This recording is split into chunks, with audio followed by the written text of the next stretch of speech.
देवेंद्र सरिता गंगाधरराव फडणवीस ईश्वर साक्ष शपथ घेतो की कायद्याद्वारे स्थापित झाले आहे अशा भारताच्या संविधानाबद्दल मी खरी श्रद्धा व निष्ठा बाळगेन। मी भारताची सार्वभौमता व एकात्मता उन्नत राखीन।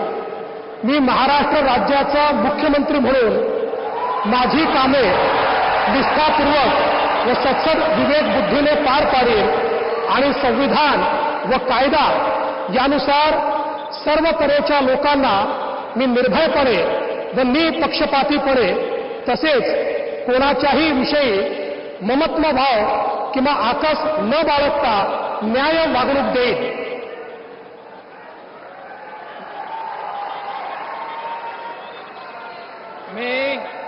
मी देवेंद्र सरिता गंगाधरराव फडणवीस ईश्वर साक्ष शपथ घेतो की महाराष्ट्र राज्याचा मुख्यमंत्री म्हणून माझ्या विचारार्थ आणली जाईल किंवा मला ज्ञात होईल अशी कोणतीही बाब असा मुख्यमंत्री म्हणून माझी कामे यथायोग्य पार पाडण्यासाठी आवश्यक असेल ते खेरीज करून एरवी मी कोणत्याही व्यक्तीला किंवा व्यक्तींना प्रत्यक्षपणे व अप्रत्यक्षपणे कळवणार नाही किंवा त्यांच्याकडे उघड करणार नाही।